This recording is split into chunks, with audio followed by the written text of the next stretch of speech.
영포티라는 단어를 사실 저는 최근에 듣게 됐어요. 누군가가 제게 직접 한 말은 아니지만 영포티 하기에 들리는 억양이 나쁘지 않아서 이쁘다 라고 생각했거든요. 물론 좋은 의미의 단어라고도 생각을 했고요. 영원한 40, 영원한 젊음을 응원하고도 싶어졌고요. 그런데 이 단어가 오히려 욕하다, 늙다, 역겹다 등의 부정적인 키워드로 사용되고 있더라고요. 민폐로 전락한 영포티 2030에게 거센 반감을 얻고 있다. 젊은 척하는 40대, 영포티가 아니라 그냥 아저씨일 뿐. 2030 가르치려 하는 일부 내로남불. 이런저런 글들을 찾아보다 보니 단어 하나에 이렇게 많은 편견과 선입견이 담겨 있다는 게 조금 충격적이기도 했어요. 물론 저도 누군가를 저의 편견 안에 가두었을 테지만요. 세대 갈등이 있다는 건 인정해요. 서로 다른 시대를 살아온 만큼 쉽게 이해하기 어려운 지점들도 분명 있었을 거고요. 이런 현상이 생긴 원인을 찾아서 누군가를 탓하고 싶은 건 아니에요.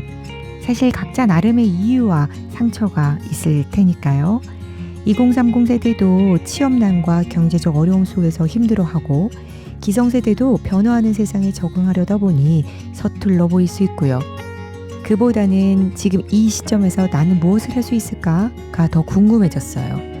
누군가는 영포티라는 말을 들었을 때 상처받을 수도 있고 누군가는 젊은 세대를 이해하지 못해 답답함을 느낄 수도 있겠죠. 그런 마음들이 서로 엇갈리면서 점점 더 멀어지는 것이 가슴 아프기도 하고요. 물론 세상을 하루아침에 바꿀 수는 없겠지만 그리고 누군가를 바꿀 수도 없겠지만 적어도 나부터라도 조금 다르게 생각하고 살아봐야 하지 않을까 싶었어요. 영포티라고 불리는 당사자로서 그리고 때로는 다른 세대를 바라보는 사람으로서도요.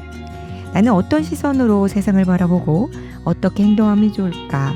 어떻게 하면 서로를 조금 더 따뜻하게 이해할 수 있을까? 그런 성찰의 시간을 가져보게 되었어요. 안녕하세요. 오은기록입니다. 오늘의 온기록 책과 일상을 연결해 볼까요? 오늘 소개해드리고 싶은 책은 히루마 에이코님의 100세 할머니 약국입니다. 100살이어도 요즘 사람이고 싶습니다. 누군가에게 어떤 생각을 전달할 때는 상대방과 같은 시대를 살고 있느냐가 매우 중요합니다. 지금에 대해 잘 모르면서 예전엔 그랬다고 자신이 살았던 시대를 강요하는 옛날 사람만큼은 되고 싶지 않습니다. 모르는 것을 알고 싶다. 좀 더 나은 지금을 만들고 싶다. 배운 것을 사용해 보고 싶다. 지금을 사는 사람으로서 늘 지금에 대해 알고 싶다. 이런 마음을 품고 있는 한 사람은 언제든지 호기심의 날개를 펼칠 수 있습니다. 게다가 이런 자세로 오늘이라는 하루를 살면 더없이 즐겁기도 하지요. 그렇지만 제가 진심으로 지금을 살고 싶다고 생각하는 가장 큰 이유는 어쩌면 다른 사람은 다 아는데 나만 모르는 게 싫어서일지도 모르겠습니다. 나만 모르는 이야기로 다른 사람들이 즐거워하는 건 제게는 별로 즐겁지 않은 일이지요. 아니, 아주 재미없는 일입니다. 꼭 누군가를 이기고 싶은 것은 아닙니다. 그저 언제나 요즘 사람으로 살아가고 싶을 뿐이지요. 신기하게도 마음속 응어리는 꼭 붙잡고 있으면 있을수록 해결되지 않습니다. 오히려 힘껏 쥐고 있는 손을 슬며시 풀면 언제 그랬냐는 듯 모든 게 다 누그러지지요. 요즘에는 이렇게 생각하게 되었습니다. 사과는 빨리 하는 편이 좋습니다.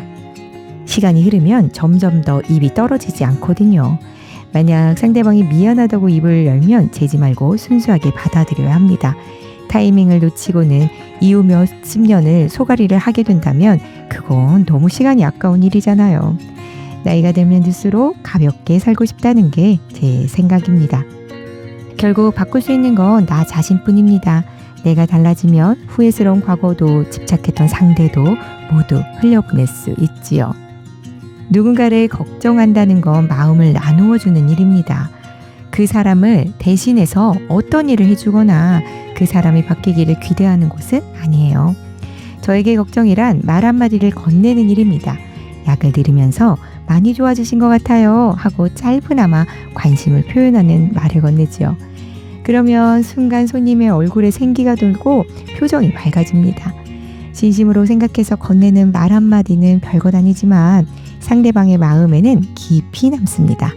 그래서 저는 항상 상대방에 대해 관심을 넌지시 슬쩍 드러내 보이죠. 다만 한마디에서 끝내는 편이 좋습니다.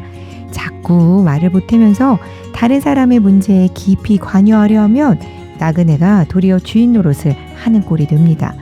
말을 하다 보면 자기도 모르게 자신의 가치관과 정당함을 내세우면서 상대방에게 설교하기 쉽습니다만 이럴 땐 꾹 하고 마음을 눌러야 하지요.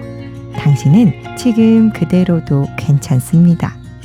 만병은 마음에서 온다는 말이 있는데 어쩌면 만병은 사실 참견에서 오는지도 모릅니다. 그렇게 괴로우시다면 삶의 의미 같은 건 생각하지 마세요.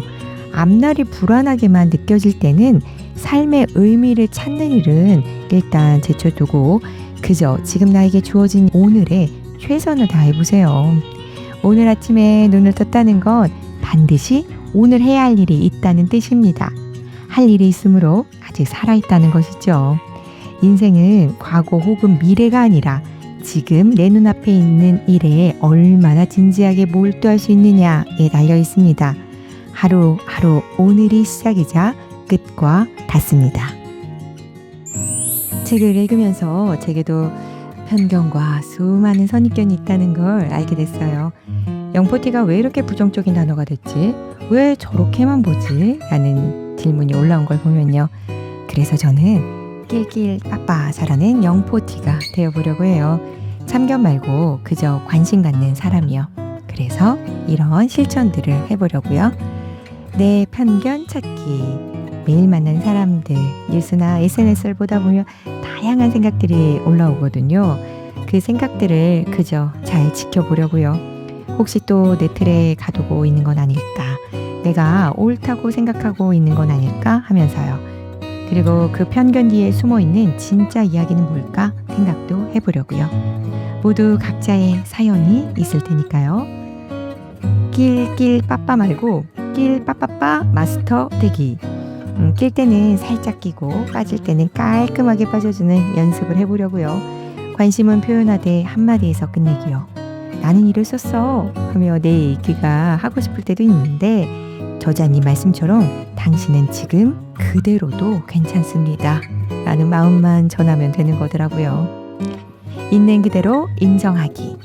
저도 평소에 저 사람은 왜 저럴까 싶었던 사람들은 참 많더라고요. 아, 저분은 저런 분이구나. 그것도 하나의 삶의 방식이구나 하고 인정해 보려고요.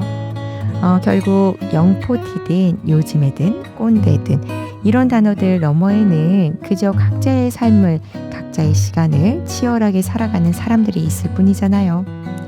오늘도 시작이자 끝인 하루를 살고 있는 우리 모두에게 조금 더 따뜻한 시선을 보낼 수 있기를 바라봅니다.